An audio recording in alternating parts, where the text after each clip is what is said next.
All right. Welcome to Chapter 2 Model versus Product Evaluations.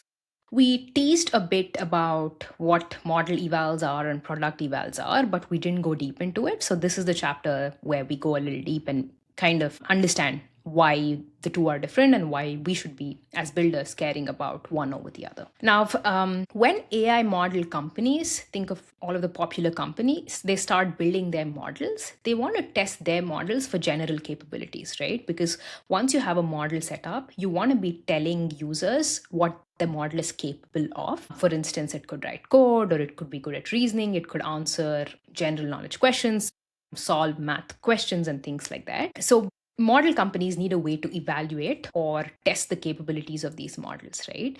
And that is what is called as a model eval, which is basically a set of benchmarks or data sets on which these model companies run their models in order to get a bunch of scores, right? Something like on MMLU, OpenAI's models, a particular model scored, let's say 78% on the accuracy or something like that. And there are also independent providers, for instance, Marina, which build their own benchmarks to judge the general capabilities of different models. And that's generally called as model evaluation. So what model evaluations tell you is how capable is this model compared to the others, right? And they are used for vendor marketing, for leaderboards, for research papers, etc. And having a shared benchmark is super useful. And again, remember by benchmark, it basically refers to a data set that contains an input and contains an expected output or an action, and how the model here is performing against that, right? So it helps people understand how good models are and kind of track progress between different models, right?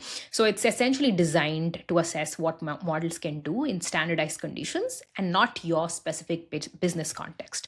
Some examples include MMLU, which tests knowledge across different academic subjects like elementary math, law, and those kind of things. There's something called human eval as well, which measures coding ability by testing whether models can write, Python functions and things like that, right? There are also independent organizations that measure quality of models by creating their own benchmarks and not releasing it publicly so that model companies cannot look into this and optimize their models for it, right?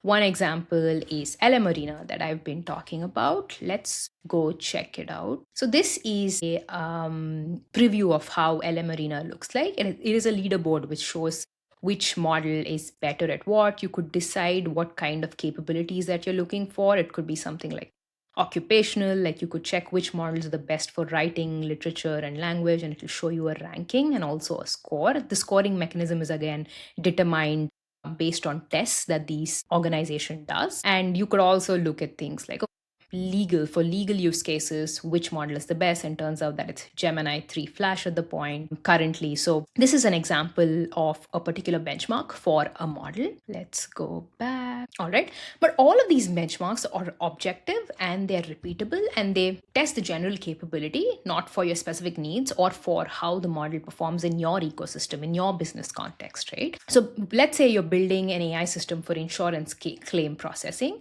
It's very easy for me to go check up on something like Marina to see, for insurance or banking or financial purposes, which model is the best. Let's say we have two models. Model A says on a particular benchmark, I have, 95%, and model B kind of says on another benchmark for financial and insurance kind of use cases, I have 87% or something like that. So it's very easy for someone to say, okay, I'm going to pick up model A. For my particular use case, and maybe at that point my evals are done, right? Because I know for a fact that model A is able to perform better on insurance kind of use cases. But generally this doesn't hold well, because domain knowledge, it is a very subjective thing, and it might be specific to your company, which is an insurance company that has quirks about how they deal with these claims. There are also different risk tolerance requirements that are required in your ecosystem.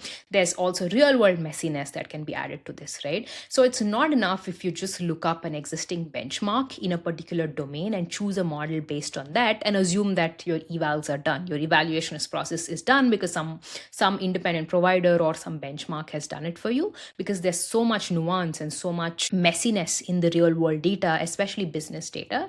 And that's why you cannot depend entirely on model evals. Maybe you can use it in order to narrow down on which models you want to play around with. Maybe you can start off with the top 4 or 5 models because all of them have good scores on insurance kind of use cases. But it's and there would be a correlation definitely between the top models for these kind of use cases, but that is not enough, right? This is an example to kind of say that real world context is far more complicated. And let's say a customer support AI that scores well on helpfulness benchmarks still needs to handle a use case like, let's say a customer is coming and saying, this is the third time I'm contacting you about my broken order and no one seems to care, right? If it gets this kind of a query, the AI must understand so much business context, right? For instance, it should identify the emotion, it should identify when to escalate depending on what company you are and how escalations work in the company, what is the policy that is generally used, and also be managing expectations such that the brand voice of the company is reflected, right? If you have a customer support agent for something like Amazon.com, maybe they're much more obsessed about customer experience, so escalation should happen much more quickly as compared to maybe some other company, Acme.com or stuff like that, right? So the customer support agent really has to understand business context. And it's not enough to just depend on a model evaluation and assume that your AI system will work end to end in your business context, right? And that's where we kind of say product evaluations matter quite a bit. And the key question you're trying to answer with product evaluations is that does the system behave acceptably for our specific use case and for our queries or our inputs, right? And product evals essentially they test how your system handles your specific user inputs, whether it follows your business rules, whether it escalates correctly when things are uncertain, and it also maintains the appropriate tone for your brand. These kind of dimensions, right? When you're part of a larger organization, all of this becomes much more important than just answering the query and getting to the point, right? It has to reflect what vision and policies are there in your company, right? And then you might go to very specific product evals like escalation accuracy, policy compliance, or risk management, and things like that. So you can't heavily rely on generic evals at that point. For, let's say, to get a very specific use case, for instance, legal document analysis, let's say you're building an AI system that helps lawyers review contracts. Now, you can go ahead with this in 2 approaches. One approach is to depend on model evaluation. You'll probably say that I'm going to look at a benchmark on which a model has been tested, and that benchmark has a bunch of legal document analysis kind of use cases. I will check up the accuracy for that, and I will use the model without building my own evals, right? But this is not enough because it's possible that even if a model scores a very high score on a standardized legal benchmark, it's not up to the point, or it's making very niche issues in your space, right?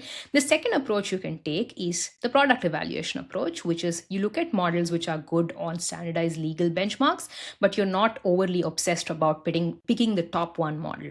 Depending on your business context, on your partnerships, on cost constraints that are there, you can pick up any one of the top models on that perform well on legal text and build your own evaluation, right? And what you want to test it on is probably your firm's actual contract types and identify and measure if it catches risk patterns that your lawyers care about.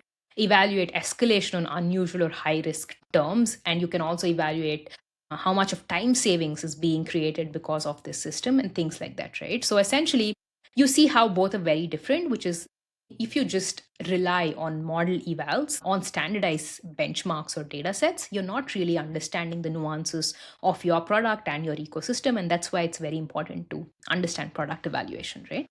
And this is what we call as an evaluation hierarchy, which is if you're building an AI product, this is how you should be thinking about it. One is for you to test out the model capability, right? There are all of these generic benchmarks. You can go ahead and check how models are performing on these generic benchmarks, and probably you can choose any one of the top 5 or top 10 and you won't go wrong. And you will also probably sometimes get ideas on domain specific benchmarks. For instance, like the LM Arena I was showing you, you can pick a set of top models in a specific domain. And then you can think about production readiness. A lot of companies, for instance, in finance or in medical, etc., are extremely concerned about guardrails, about safety of these models. So you want to be thinking a bit about that as well. But 4 is where you'll spend a lot of your time on, which is I've chosen a model or I've chosen a list of models that might work for my use case. How do I start with one, build my own evaluation framework so that I can improve my product? Most people tend to spend so much time in 1, 2, and 3, and they're kind of confused on which model should I pick up, what evals should I be looking at, what benchmarks will tell me if this model will work for my use case. Really, there's no benchmark that can tell you if a particular model will work in your use case. It can only help you narrow down on a bunch of models, but this is where you spend most of your time, which is how do you build a continuous improvement loop, and also how do you build a very specific evaluation framework for your product, right? So here are the key takeaways for this chapter. Model evals and product evals, they are very different concepts. Just because you pick up a standardized benchmark and a model performs very well on that doesn't mean that your AI product in that domain will also perform that well. You have to build your own product evals. A lot of people are in the benchmark illusion. They think that if I'm going to pick up the best model on a particular benchmark, then my product will seamlessly work. That is not true, just because enterprise context and business context is very nuanced, it's very messy. So there is a correlation, but you can't just sit back and think that because a model is top on a benchmark, it'll perform very well and you don't need to have your own tests. So where to invest, given that we have all of this information, is use model evals as a filter only to narrow down on the set of models that you want to be working with, but invest much more time and effort in product specific evaluation. All right. In this chapter, we learned what model evals are versus product evals. And if you've listened to the whole chapter, you should also be in a position to understand which is more important. Definitely product evals. In the next chapter, we'll materialize a lot of this. We'll understand how do you build an evaluation framework, right?